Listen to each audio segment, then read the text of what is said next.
Hello, my name is Irvi Chakraborty, and this is my lab 4, Exploring Faraday's Law.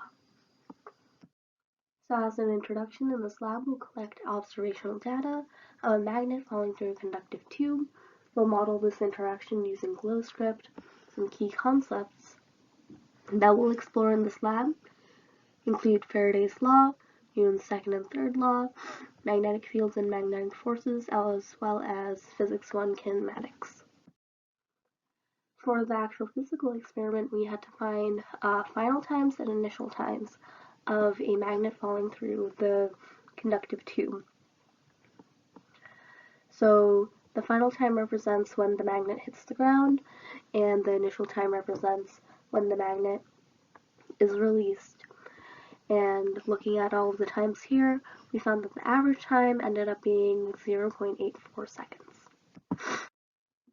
For the actual simulation, we had to use many different equations in order to be able to get the answer that we want. So first we have to calculate the flux magnitude, which is the first equation over here that's circled on the right.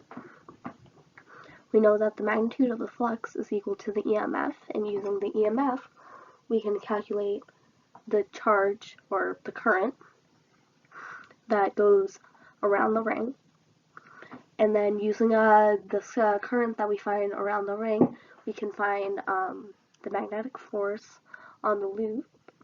And this magnetic force, using Newton's third law, we know that every force has an equal and opposite reaction. So this magnetic force on the loop will have a equal and opposite reaction on the magnet itself. So we can use that to calculate the force on the magnet by the loop. And then after that, we can find the net force of the magnet by adding the force on the magnet by the loop minus the mass times the gravitational acceleration, and using Newton's second law, which is F equals to ma, we can use that to find the velocity as well as the final position. So for the code, we basically followed those same exact steps. We created a function to calculate the magnetic field and magnetic flux. Following those same exact steps, we end up finding that we end up making a velocity versus time graph, and we end up finding that the calculated time in the tube would be 0.247 seconds. So as a general interpretation, we see that the computational system of the 0.254 seconds is a little bit less than the real world condition, which is 0.84 seconds. This might be because the computational model doesn't take into account the fact that these are ideal conditions, while in the real world we have air resistance, and there might be some human error in there as well when trying to find the time differences. We also see that based on the right-hand rule, the current will flow through the rings differently, right? So using the right-hand rule, we can see that since the force of the magnet, well, the net force of the magnet is ultimately going downwards, at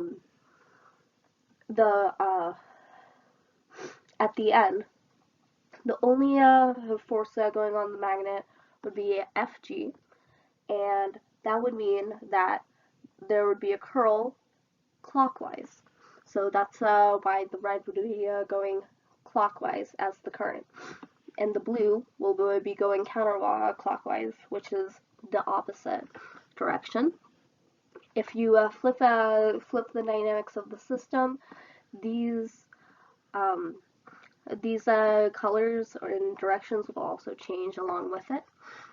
The shape of the velocity versus time graph basically says that the velocity increases as it goes downwards because the magnet is accelerating. And that can just be explained through kinematics. Some additional questions is that if the resistivity of the conductor was reduced as low as possible to 0, the ring would have a very, very, very small amount of resistance, which means that when we calculate the current of the ring, the current would be much larger, as the magnetic force on both the ring and the magnet would be larger as a whole. If if there were holes or slots cut into the tube, we'd see that there'd be some gaps in some of the rings, and since some of the rings wouldn't be continuous, there wouldn't be an induced current in those particular gaps within the tube. Alright, that's it. Thank you.